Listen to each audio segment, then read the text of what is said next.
अगर आप ये देखें कि ट्विटर या एक्स भारत में किस प्रकार के लोगों को रिक्रूट किया गया है, तो उस इकोसिस्टम की पहुंच और उसके असर दोनों का आपको न केवल अंदाजा हो जाएगा बल्कि सही सही आपको आकलन हो जाएगा कि वो कहाँ काम करता है और कैसे काम करता है। इंडस्ट्रीज को तो छोड़ ही दीजिए, हमारे जो रिवॉल्यूशनरी इंडस्ट्री आईटी इंडस्ट्री कहा जाता है, चाहे वो इन्फोसिस हो, टीसीएस हो, विप्रो हो या कितने भी हम बड़े नाम लें, उनकी ओर से आज तक हमें भारत में सोशल मीडिया या इंटरनेट पर किसी भी प्रकार के कोई पॉजिटिव इम्पैक्ट का कोई एक बयान तक शायद नहीं सुना होगा हमने, याद तो नहीं है। देखिए, भारत का अगर आप इनोवेशन इंडेक्स देखेंगे कि आईटी की भारत को सुपर पावर कहा जाता है, महाशक्ति कहा जाता है, तो अगर हम देखें कि भारत में दुनिया के आईटी पेटेंट और इनोवेशन जितने होते हैं उसका कितना प्रतिशत होता है, तो आंखें हमारी शायद फटी की फटी रह जाएंगी। 1% भी नहीं होता है। लेफ्ट वालों में बहुत भाईचारा है कि मैं हिंदुओं के लिए कितना महत्वपूर्ण हूं, ये मैं निर्धारित नहीं करूंगा, ये हिंदू समाज निर्धारित करेगा। जम्बूद्वीपे भरत खंडे आर्यावर्ते भारतवर्ष। जम्बू टॉक्स देखने वाले हमारे सभी दर्शकों का बहुत स्वागत, अभिनंदन। मैं आपके साथ निधीश गोयल और आज हमारे साथ में है बाबा। अब बाबा के कई प्रकार होते हैं और बाबा के बारे में बहुत सारी बातें कही जाती हैं। हमारे यहाँ कई लोग जो है वो अपने दादाजी को बायोलॉजिकल उन्हें भी बाबा कहते हैं। कई किसी व्यक्ति को सम्मान के साथ में बाबा साहेब भी कहा जाता है। सब संविधान के रचयिता की बात भी बाबा साहेब के नाम से होती है। और कुछ जो ऐसा लगता है कि ज्ञान कुछ ज्यादा ही है तो बड़ा बाबा बन रहा है। अब हमारे साथ जो बाबा है वो बहुत सारी कैटेगरीज में फिट बैठते हैं। तो लोकतंत्र को लेकर के भी चलते हैं, ज्ञान के द्वारा लोगों की घंटियां भी बजाते हैं और भविष्य में कहीं ना कहीं जो बायोलॉजिकल में बात कर रहा था वो भी हमारे जीवन में घटित होगा। तो बाबा आपका बहुत स्वागत रजत जी जम्बू टॉक्स में। बहुत धन्यवाद आपका, नमस्कार। और जम्बू टॉक्स के सभी दर्शकों का भी धन्यवाद मुझे यहाँ बुलाने के लिए। बाबा, बात सीधी सीधी अगर हम ये कहें, बिकॉज एक हर किसी की अपनी एक कैरेक्टर होता है लाइफ का, जिसके कारण से उसका एक अपना पर्टिकुलर नाम होता है या फिर क्या चीजें हैं। तो हम इकोसिस्टम की बहुत ज्यादा बात करते हैं कि भाई हमारा इकोसिस्टम का, अभी मोदी जी ने भी संसद में भाषण में कहा कि हम इस इकोसिस्टम को चलने नहीं देंगे जी। लेकिन चलने नहीं देंगे तो कौन चलने नहीं देंगे और क्या चल रहा है, और चल रहा है तो उसका असर किस तरीके से पड़ रहा है। बिकॉज आपके चैनल पर भी देखा गया, उसके अलावा और बड़े चैनल्स पर भी देखा गया, लेकिन उन चैनल्स की बात करें तो जिनके लाखों सब्सक्राइबर्स थे, लेकिन क्या उनके अलावा बहुत सारे और ऐसे चैनल्स भी हो सकते हैं या पोर्टल्स हो सकते हैं या ट्विटर अकाउंट्स हो सकते हैं जो उतने बड़े नहीं हो, तो उनके बारे में उतना हल्ला नहीं हो, बट उनकी प्रॉब्लम्स को उठाया कैसे जाए, उनका एड्रेस कैसे किया जाए, और कौन एड्रेस करेगा। बहुत अच्छा आपने प्रश्न पूछा है और आपने जो विशेष ध्यान आकर्षित किया है वो नाम जो बड़े नहीं हैं, वहाँ पर हमें ये देखने की आवश्यकता होगी कि बहुत सारे ऐसे अकाउंट्स हैं जिनको बंद नहीं किया गया है, लेकिन उनको इस प्रकार से सप्रेस किया गया है कि वो अपनी बात लोगों तक पहुंचा नहीं सकते हैं। जो हो रहा है बांग्लादेश में, बांग्लादेशी हिंदुओं के बारे में समाचार और वीडियोस पहुंचाने वाला एक ट्विटर अकाउंट था, हिंदू वॉइस की बात कर जी बिल्कुल, उसको प्रतिबंधित कर दिया गया भारत में। और ऐसा कहा जाता है कि सरकार के द्वारा रिक्वेस्ट से उसको प्रतिबंधित, मेल आया उनके पास में, अमित माली जो है जी। और अगर हम ट्विटर की बात करें या एक्स आज इसका नाम है, तो वो सबसे अधिक स्वतंत्र प्लेटफॉर्म के रूप में आज के समय जाना जाता है। तो यदि वहाँ ये स्थिति है तो समझिए यूट्यूब और फेसबुक जैसे प्लेटफॉर्म्स पर क्या स्थिति होगी। इसके अलावा हमें ये भी देखने की आवश्यकता है कि एलन मस्क अपने आप में सेकुलरवादियों और वामपंथियों दोनों के कट्टर विरोधी हैं, लेकिन वो आकर भारत में आई हुई ऐसी हर रिक्वेस्ट को चेक पर्सनली नहीं कर सकते हैं कि इसको हमें बैन करना चाहिए या नहीं करना चाहिए। तो उनकी जो पॉलिसी है, उनके सिद्धांत जो हैं वो कितने ग्राउंड पर इम्प्लीमेंट हो रहे हैं वो डिपेंड करता है कि यहाँ पर किस प्रकार के लोगों को रिक्रूट किया गया है। और अगर आप ये देखें कि ट्विटर या एक्स भारत में किस प्रकार के लोगों को रिक्रूट किया गया है, तो उस इकोसिस्टम की पहुंच और उसके असर दोनों का आपको न केवल अंदाजा हो जाएगा बल्कि सही सही आपको आकलन हो जाएगा कि वो कहाँ काम करता है और कैसे काम करता है। रजत भाई, आपने जो बात की है एक्चुअली, बिकॉज मैंने कहीं देखा, मैं अगर सीधे सीधा नाम लूं, सब लोकतंत्र की बात है, स्ट्रीम की बात है, तो उन्हें भी लगा था कि अब हम दिखाएंगे कि हमारी पावर क्या होती है, बट देन आफ्टर लोगों ने आश्वासन भी दिए, सब कुछ है, बट फाइनली अब हम ओटीटी पर जाने का प्रयास करें, हम प्लेटफॉर्म अपना पोर्टल बनाने की करने का प्रयास करें, लेकिन जो आपकी ताकत थी वो तो वो तो कहीं रही नहीं किसी भी तरीके से। तो वो जो सपोर्ट है, जो आश्वासन देते हैं, वो इतना खोखला क्यों हो जाता है? इसका बेस्ट एग्जांपल अगर हम देखें तो वो मिलता है कू प्लेटफॉर्म। कू प्लेटफॉर्म आया था एक अच्छे प्रॉमिस के साथ आया था। ऑब्वियसली ट्विटर जितनी इंफ्रास्ट्रक्चर, ट्विटर जितने नेटवर्किंग और ट्विटर जितने संसाधन उसके पास नहीं थे, लेकिन उसने एक ऑनेस्ट एफर्ट किया था कि वो एक ऑल्टरनेट प्लेटफॉर्म, एक ऑल्टरनेट मीडियम बना सके।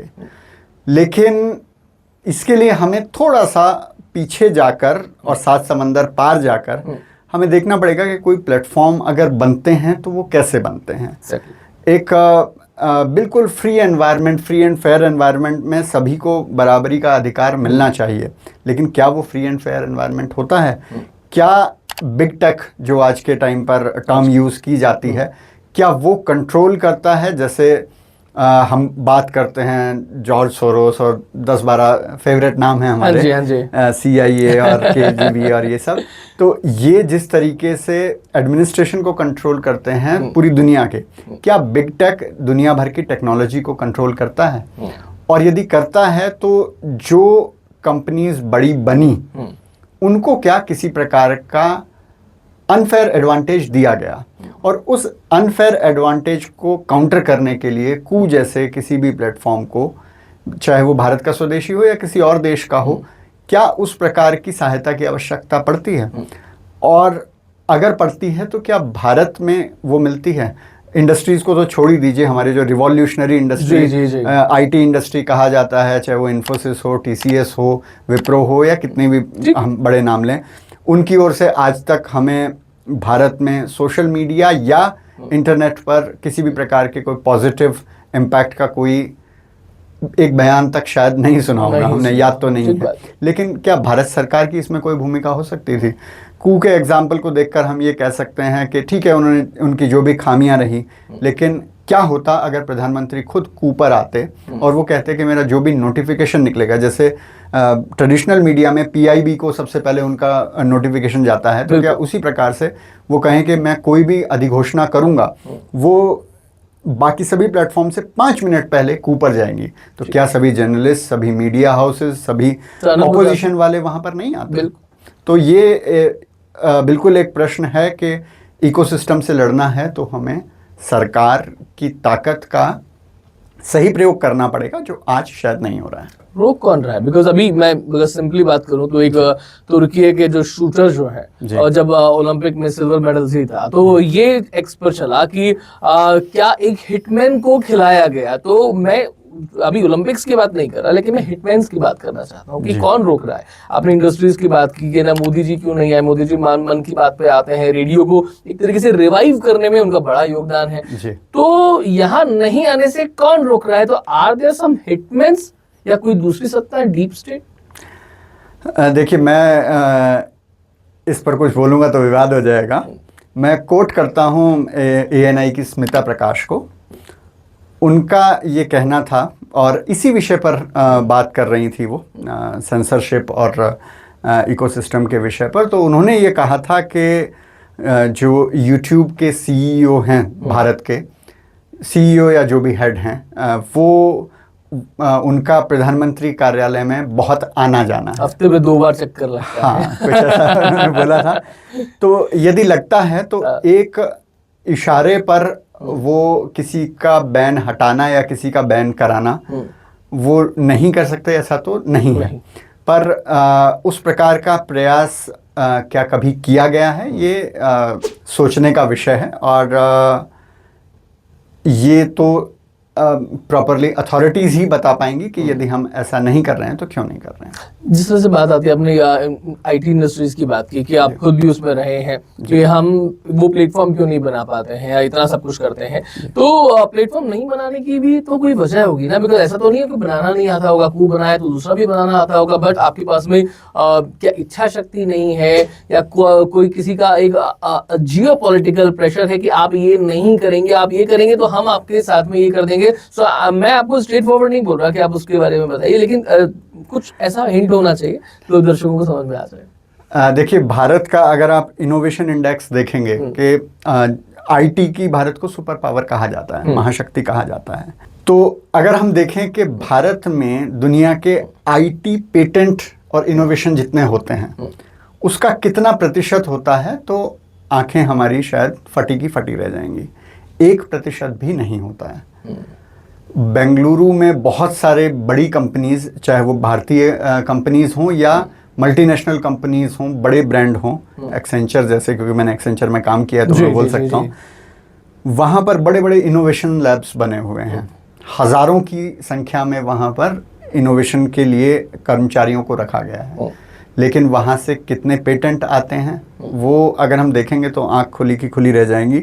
तो ये एक अनरिटन रूल है कि आपको इनोवेशन करना है, कुछ नई टेक्नोलॉजी लानी है, आपके पास क्षमता है और शायद आपके ही पास सबसे ज़्यादा क्षमता है। Exactly. तो आप आइए, यूएस आइए, यूरोप आइए, वहाँ के एम्प्लॉय बनिए और वहाँ आपको सुंदर पिचई की तरह, और बहुत सारे हमारे पास नाम है, इतने अभी पहले लिस्ट आई थी ना, इतने सारे सीईओ भारतीय मुल्क हैं, तो आप सीईओ लेवल तक आप जा सकते हैं, लेकिन भारत में रहकर आप इनोवेशन नहीं कर सकते हैं। और आश्चर्य नहीं होता, मैं किसी को पुल डाउन नहीं करना चाहता हूं, लेकिन रतन टाटा बहुत रिस्पेक्टेड हैं, नारायण मूर्ति बहुत रिस्पेक्टेड हैं, अजीम प्रेमजी से लेकर बहुत सारे लोगों का नाम आता है, लेकिन कभी किसी से इनोवेशन के बारे में, भारत में क्या इनोवेशन हो रही है, उसका कोई एक स्टेटमेंट मुझे तो याद नहीं आता है। जो बाहर सीईओज हैं उनका भारत के लिए कोई योगदान? सीईओ होना अपनी बात है, वो अपने लिए है जी। वैसे ही बात है, एक तो हम प्रसन्न जल्दी हो जाते हैं, प्रसन्न होना चाहिए, अपने प्राइड, एक प्राइड आना चाहिए, लेकिन सुंदर पिचई ने तो नहीं कहा, लेकिन किन्हीं एक दो सीईओ का जब बात की गई या फिर सुनीता विलियम्स की बात की गई, तो उन्होंने डिस्क्लेमर की तरह कहा मैं भारतीय नहीं हूँ, मैं अमेरिकन सिटीजन हूँ। तो वहाँ पर मैं, उनकी तो जो गलती है वो है, लेकिन वहाँ पर जो इकोसिस्टम बना है वो वैसा ही बना है कि होलियर देन दाऊ वाला जो होता है कि मोर साहिब देन साहिब्स जी। तो आपको वो प्रूव करके दिखाना पड़ेगा, तभी आपको वहाँ पर सफलता की सीढ़ी चढ़ने दिया जाएगा। अगर आपने अपने भारतीय स्वाभिमान की कोई भी झलक वहाँ पर दिखाई, घंटी बजाई, हाँ बिल्कुल, तो फिर उनको लगेगा कि ये हमारे इंटरेस्ट के लिए उतना सूटेबल कैंडिडेट नहीं होगा। रचित जी, लोग सुन रहे हैं, उन्हें समझ में आ रहा होगा कि भाई जो करना है आपको करना है। आप सोचेंगे कि कोई बैकबोन हमारे लिए है, कोई सपोर्ट हमारे लिए है, हम बोलेंगे तो इतने लोग खड़े हो जाएंगे, ये पता नहीं। आपने शुरू किया, आपको किसी ने कहा नहीं था शुरू करने के लिए, आपने किया, अब आप करिए, आप भुगतिए, आप समझिए, आप परखिए। रचित जी, आपको पंजाब पुलिस का बड़ा अच्छा एक्सपीरियंस हुआ, आपको एक्सपीरियंस हो गया, अजीत भारती जी जो है वो बच गए उस एक्सपीरियंस को पूरे तरीके से लेने से। जो लोगों को एक्सपीरियंस अनुभव हो सकता है भविष्य में, वो क्या करें कि बच जाएं, बिकॉज आप नहीं रहेंगे, आपका प्लेटफॉर्म नहीं रहेगा, आपका पोर्टल नहीं रहेगा, आपका अकाउंट नहीं रहेगा, देन आप उस लड़ाई में किधर है? उसके बाद में अगर फेस ही चला जाएगा उस मीडिया से, तो कुछ समय बाद तो लोग भूल जाएंगे ना आपको। नहीं, देखिए, पहली बात तो तैयार होकर आना होगा, केवल बलिदान के लिए नहीं बल्कि उपेक्षा के लिए भी, कि लोग आपको भूल जाएं, लोग आपको भुला दें, वैसा भी हो तो उसके लिए भी तैयार रहना पड़ेगा। इस मानस को बनाकर हम आएंगे तो हमारे लिए ये लड़ाई लड़ना संभव होगा, नहीं तो संभव भी नहीं हो पाएगा। तो मैं हमेशा ये बात कहता हूँ, कभी इस विषय पर चर्चा होती है कि मैं हिंदुओं के लिए कितना महत्वपूर्ण हूँ ये मैं निर्धारित नहीं करूँगा, ये हिंदू समाज निर्धारित करेगा।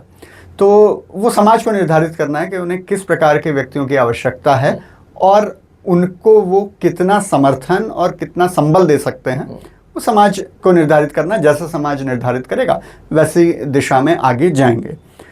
बाकी मैं अगर ये कहूँ कि आप संभल कर रहिए, तो मुझे लगता नहीं कि कुछ उसका लाभ हो पाएगा, क्योंकि सत्य बोलना है तो सत्य कब किसको कहाँ चुप जाता है उसका तो कुछ नहीं कर सकते हैं। तो इसलिए ये है कि हम मृदु बोलें, कटु ना बोलें तो कुछ नहीं होगा, ऐसी कोई गारंटी मैं नहीं ले सकता हूँ, या मैं ऐसा कोई मंत्र नहीं दे सकता हूँ किसी को। हाँ, हम ये कोशिश कर सकते हैं कि सभ्य और संसदीय भाषा का प्रयोग करें, और उसके बाद भी यदि कुछ होता है तो ईश्वर की इच्छा। अच्छा जी, कहते हैं खरबूजे को देख करके रंग बदलता है जी।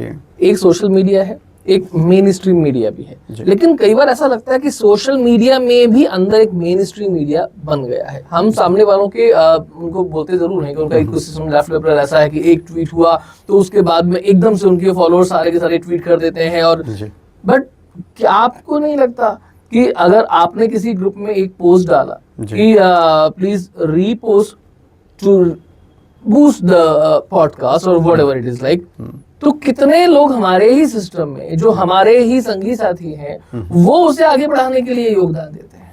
देखिए, इसमें एक बड़ा फैक्टर ये होता है कि आप जो भी एक्टिविटीज देखते हैं वो सुनियोजित होती हैं और दूसरा प्रायोजित होती हैं। ठीक है। बिना धन के, बिना संसाधन के कुछ नहीं चलता है। बिल्कुल। तो लेफ्ट का जो हमें इकोसिस्टम नज़र आता है, या उनके जो कार्यकर्ता नज़र आते हैं काम करते हुए, और हमें लगता है कि वो निस्वार्थ भाव से काम कर रहे हैं, उनके पीछे भी कोई ना कोई संसाधन है। उस संसाधन से वो एक ऐसी प्रक्रिया, एक ऐसा नेटवर्क बनता है जिसके द्वारा वो ये काम करते हैं। हमारे पास सत्ता अभी आए हुए 10 साल हुए हैं, लेकिन वो संसाधन हमारे लोगों के पास नहीं है। तो सभी अपने आप को सशक्त बनाने को प्राथमिकता रखते हुए बाकी काम करते हैं जितना उनके पास समय, संसाधन, बैंडविड्थ बचती है। तो इसलिए हम क्रिएटर्स को उतना दोष नहीं दे सकते हैं। इसके लिए तो हमारे जो इंटेलेक्चुअल लीडरशिप है उसको ये चीज़ सोचना चाहिए। और पहला प्रश्न तो ये भी है कि क्या हमारी कोई इंटेलेक्चुअल लीडरशिप है?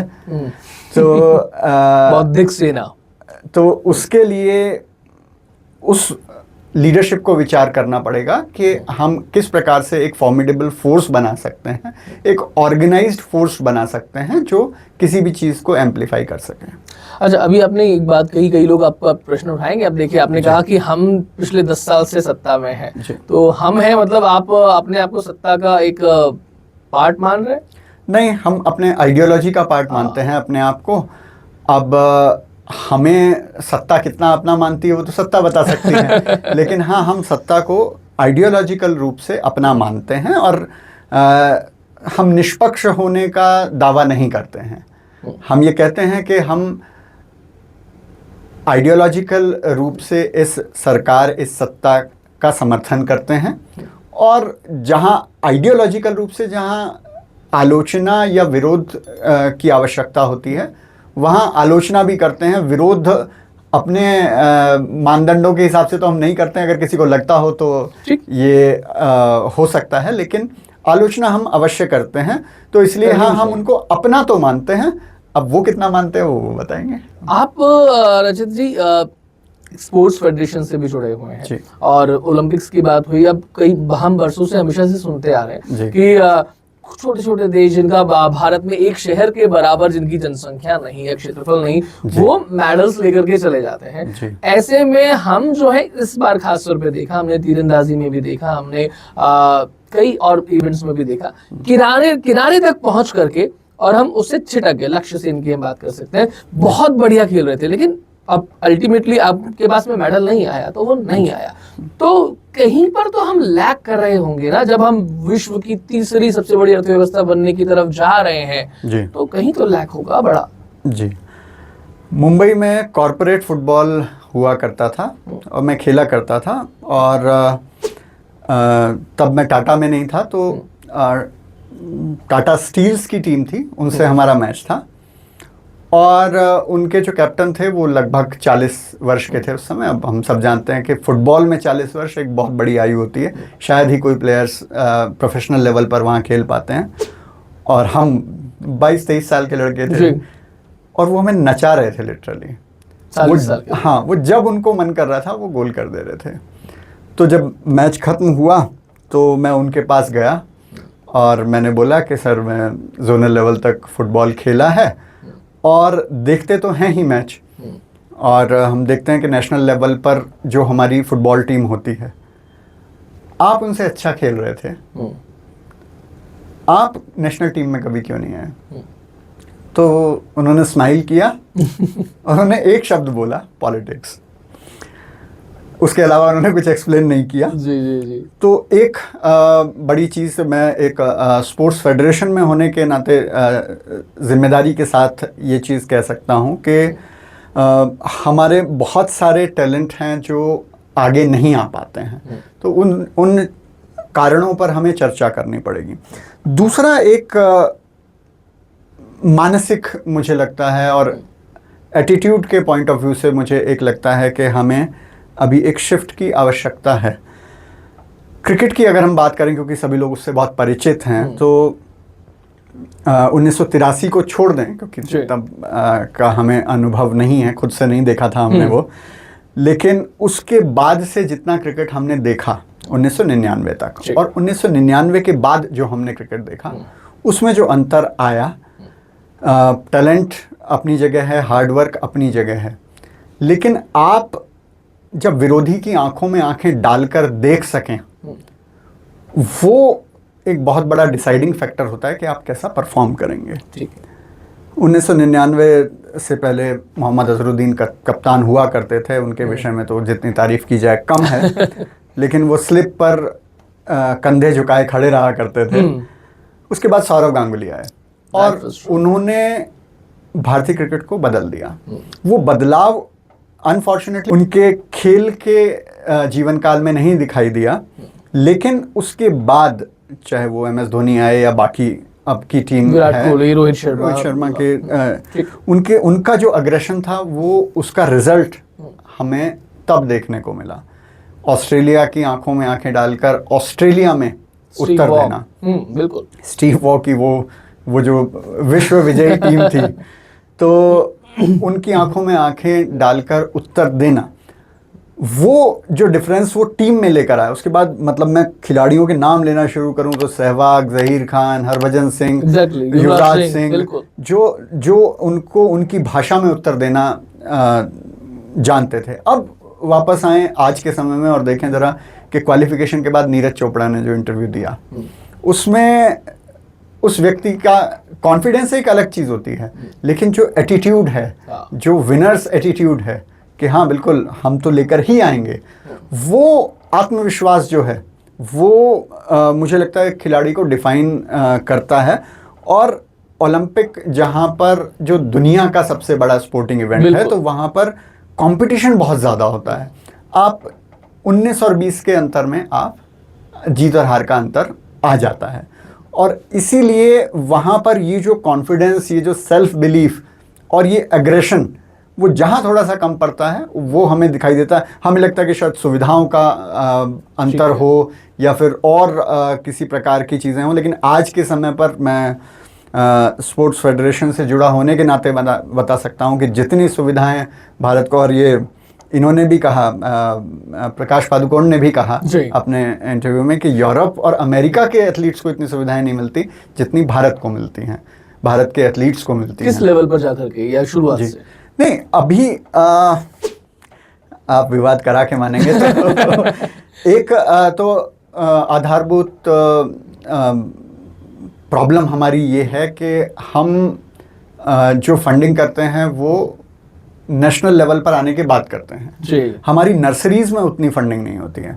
अगर आप फुटबॉल को देखें तो जैसे बार्सिलोना ने एक एकेडमी बनाई हुई है, तो वो 4 साल 5 साल 6 साल की उम्र से बच्चे को ग्रूम करना शुरू कर देते हैं, और हमारे यहाँ पर कोई फुटबॉलर बनना शुरू होता है 14-15 साल की एज में। तो वो एक बहुत बड़ा अंतर आ जाता है। Exactly. अगर कोई किसी का खुद का, जैसे अभिनव बिंद्रा का एग्जांपल लें कि उनके पिता खुद में सक्षम थे, बिल्कुल। स्पोर्ट्स से जुड़े हुए थे, स्पोर्ट्स एडमिनिस्ट्रेशन से जुड़े हुए थे, तो उनको वो सुविधाएं दे पाए। सेल्फ फंडेड किया, सेल्फ फंडेड था, उन्होंने जो अपना पूरा सेटअप भी बनाया था वो खुद का पर्सनल बनाया हुआ था। तो वैसी सुविधाएं अगर हमें, ठीक है हम डिस्ट्रिक्ट लेवल पर हर डिस्ट्रिक्ट को नहीं दे सकते हैं, लेकिन कुछ टैलेंट हंट या कुछ इस प्रकार की प्रतियोगिताएं करके हम कुछ ऐसी एकेडमीज अगर बनाएं जिसमें मतलब हैं, एग्जिस्टिंग हैं, लेकिन वो उतनी पर्याप्त नहीं है, तो वहाँ पर काम होने की आवश्यकता है। लेकिन जब नेशनल लेवल पर एक बार पहुँच जाता है, हमारे राष्ट्रीय खेल मंत्रालय के पास पहुंच जाता है, तो उस समय जो सुविधाएं दी जाती हैं, नेशनल इंस्टीट्यूट ऑफ स्पोर्ट्स है, पटियाला में है, और बाकी जगह साई के सेंटर्स हैं सभी जगह, तो वो जो सुविधाएं दी जाती हैं that is second to none.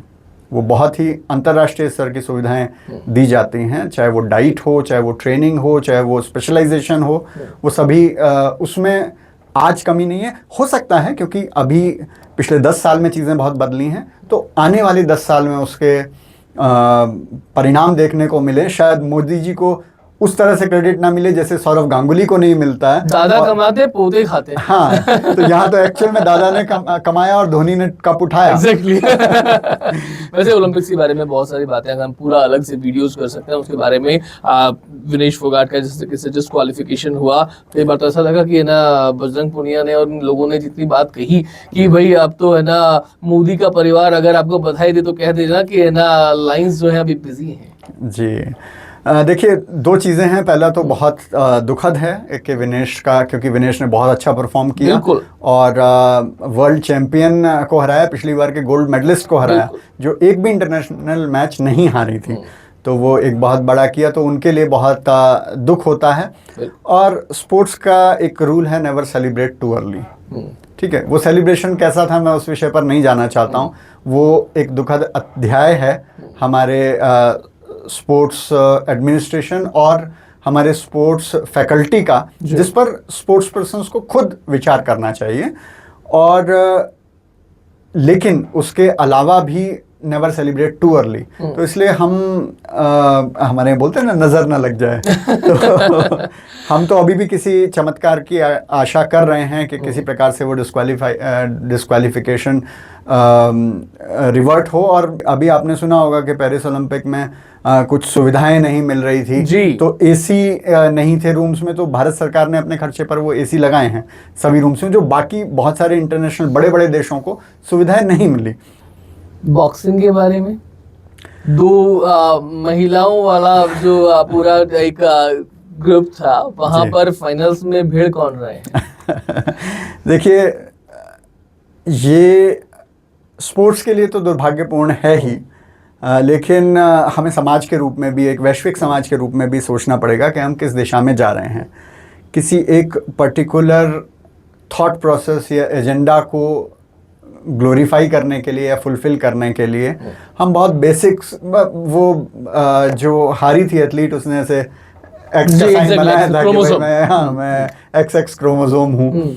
तो बहुत दुर्भाग्यपूर्ण और बहुत हास्यास्पद भी है कि आप इस प्रकार की प्रतियोगिताओं में एक पुरुष को एक महिला बनाकर आप ये दे रहे हैं, और बहुत ही बचकाने रूल दे रहे हैं कि इंटरनेशनल बॉक्सिंग एसोसिएशन को डिस्क्वालीफाई कर दिया गया है। उसको आपने डिस्क्वालीफाई किया, आपने फाइनेंशियल रीजंस से किया, लेकिन जो उन्होंने टेस्ट किया था जिसमें पाया गया था कि वो पुरुष हैं खलीफ साहब, तो वो आप कैसे नज़रअंदाज कर सकते हैं? और देश के पासपोर्ट के बिहाफ पर आप उसका जेंडर कैसे निर्धारित कर सकते हैं, जबकि उसको पहले वर्ल्ड लेवल पर डिस्क्वालीफाई किया गया है? तो ये बहुत हास्यास्पद है, और आज नहीं तो कल इसके दुष्परिणाम देखने को मिलेंगे।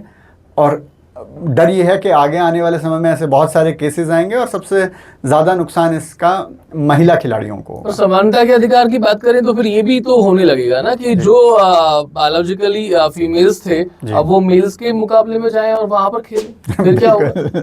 बिल्कुल ऐसा मांग होगी, लेकिन अब क्या करें, पुरुषों दोनों ही गलत है। बिल्कुल, जो गलत है वो गलत है। उसके बाद आपने अभी एक टर्म यूज किया कि नजर ना लग जाए, गाना आया था कहीं नजर ना लग जाए, तो थोड़ा सा बॉलीवुड को भी अपनी भोली जुबान से आप कुछ कह दीजिए। क्या कहें, रांची उनके तो- वुड कहें या उर्दू वुड कहें, तो बॉलीवुड तो हमने इसलिए कहा क्योंकि लोग उन्हें उस नाम से थोड़ा सा पहचानते हैं। जी। देखिए, बहुत कुछ तो सबक सीखा नहीं है, लेकिन सबक दिया गया है बहुत कुछ लॉकडाउन और उसके बाद के समय में। जिस प्रकार से फिल्मों की सेल्स डाउन जा रही हैं, पिछले वर्ष अवश्य कुछ पैडिंग करके, अगर हम पैडिंग शब्द का प्रयोग करें तो शाहरुख चचा की 2 फिल्मों को सुपर हिट Exactly. करार किया गया था। बट ऐसी बहुत सारी हमने पहले भी देखी हैं। आमिर खान की वो कौन सी, नाम भी याद नहीं रहता है, वो secret superstar Secret movie, Superstar, जिसे जी, भारत जी, में जी, किसी ने नहीं बिल्कुल। देखा, वो चाइना में 400 करोड़ रुपए कमा जाती है। तो ईडी से मैं अनुरोध करूंगा कि जरा देखें उधर भी देखें। उधर भी देखें कि वो चाइना में 400 करोड़ क्या आ रहा है। लेकिन वो स्टैट पैड करके 1000 करोड़ की 2 फिल्में शाहरुख चचा की बना दी गई हैं। लेकिन उनको भी पता है, हमको मालूम है जन्नत की हकीकत, लेकिन दिल को खुश रखने को गाली भी ख्याल अच्छा है। तो उनको भी पता है कि क्या वास्तविकता है। अभी वो सुधर नहीं रहे हैं, क्योंकि जिसका नमक उन्होंने खाया है उससे नमक हरामी नहीं करना चाहते हैं। और जहाँ से फंडिंग आ रही है कराची से, वो भी नहीं रुकवाना चाहते हैं। अपने दुबई में जो फार्म हाउसेस और रेजिडेंशियल प्रॉपर्टीज़ और बिजनेस ये सभी लोग बना रहे हैं, तो उसका भी इनको ख्याल रखना है। लेकिन ये ध्यान रखें कि आज नहीं तो कल इनका ये व्यापार बंद होने वाला है। या तो ये सुधर जाएं, या तो वापस सही ट्रैक पर आ जाएं। वापस मतलब वो कभी सही ट्रैक पर थे नहीं, ये 1950 से चला आ रहा है प्रोपेगेंडा। लेकिन वो सुधर जाएं, और यदि नहीं सुधरेंगे तो आगे आने वाले टीवीएफ जैसे ब्रांड और जो इंडिविजुअल इंडिपेंडेंट क्रिएटर्स हैं, वो आपको आपकी औकात दिखाने वाले हैं। चलिए, ये बात जो है बड़ी इंटरेस्टिंग है। और अभी जो एक मैं आपको ये भी कहता चलूंगा इस प्रोग्राम के लास्ट में कि कल की फिल्म आई 600 करोड़ रुपए की आई। लेकिन आपको नहीं लगता कि ये जो 600 करोड़ रुपए हैं, जो क्रिएटर्स हैं जिन्हें हम शुरुआत में बात कर रहे थे कि तन मन धन से लगते हैं, अगर ये तन मन धन का वो इकोसिस्टम बनाया जाए तो एक क्रिएटर को अपना एक पर्टिकुलरली वीडियो एडिटर या ये सब चीजें करने में जितना खर्चा लगता है, 4000 लोगों को खड़ा किया जा सकता है इस एक फिल्म की वैल्यू से कम कीमत में। जी। फिर वही बात आती है कि हमारे मैं सरकार की बात नहीं करूँगा, सेंसर बोर्ड या इस तरह की जो संस्थाएं हैं उनकी बात करूँगा। तो हमारा रुझान, हमारा मतलब हमारी जो आइडियोलॉजिकल पावर्स हैं, उनका रुझान ये होता है कि दूसरी ओर से किसी को उठा कर ले आया जाए जो ऑलरेडी स्टार है। अक्षय कुमार को ले आओ, ठीक है, उसने लक्ष्मी जैसी फिल्मों में और OMG जैसी फिल्मों में हिंदुओं के विरुद्ध क्या किया, उसको छोड़ें, उसको उठा कर ले आओ। या अगर अनुपम खेर अभी अच्छे साउंड कर रहे हैं तो उनको ले आओ, या फिर किसी मनोज मुंतशिर को ले आओ जो बाद में फिर शुक्ला हो जाए शुक्ला भी हो जाए, और फिर आदि पुरुष के नाम पर वो अपनी औकात दिखा दें। नए लोगों को प्रमोट करना, नए लोगों को लेकर आना, ये कला हमें अभी सीखनी होगी। और इसमें वामपंथियों का सही में प्रशंसा करनी पड़ेगी, कोई जवाब नहीं है। कैफी आजमी कोई बहुत बड़ा नाम नहीं थे फिल्म इंडस्ट्री में। अगर गीतकारों की सूची बनाई जाए तो सबसे नीचे 2-4 में आते होंगे। बिल्कुल सही बात है। लेकिन वो वामपंथ के इतने पक्के सिपाही थे कि उन्होंने कितने सारे जावेद अख्तर और कितने सारे कादर खान खड़े कर दिए। वो वहाँ पर फिल्मों में गीत लिखने कम जाते थे और वामपंथ लिखने ज़्यादा जाते थे, और उनकी बोई ये फसल है बहुत बड़ी तादाद में कादर खान और जावेद अख्तर जैसे लोग जिन्होंने ये विश्वमन हिंदुओं के विरुद्ध किया है। तो उनसे सीखना चाहिए कि उन्होंने नए नए लड़कों को लाकर स्टार बना दिया। हम स्टार्स को लाकर चमकने की कोशिश करते हैं। चलिए, आपने ये कहा कि स्टार्स को लाकर के चमकने की कोशिश करते हैं। अब वो लाकर के होगा या बिना लाए होगा, लेकिन हम चमकने की कोशिश करते हैं और हम चमकने की कोशिश करेंगे। और हमारी चमक से इस दुनिया की आंखें चौंधियाए या नहीं चौंधियाए, ये उनकी प्रॉब्लम है। लेकिन हमारी चमक को चमकने से, उसको दमकने से दुनिया का कोई माइका लाल जो है वो रोक नहीं सकता। Any your message for the viewers? खुश रहिए, सबसे पहले तो यही है। और जंबो टॉक्स और ऐसे जितने भी प्लेटफॉर्म हैं जो आपकी आवाज़ उठाने की कोशिश कर रहे हैं, संख्या बल ना देखते हुए उनका इम्पैक्ट देखिए, उनका प्रयास देखिए, और उनको जितना सपोर्ट कर सकते हैं वो सपोर्ट कीजिए। क्योंकि निशाने पर वो नहीं, आप हैं। चलिए, बहुत धन्यवाद रचित जी, आपका इस कार्यक्रम में सहभागी होने के लिए, इतना समय देने के लिए, और आनंद आया आपके साथ बात करके। बहुत धन्यवाद।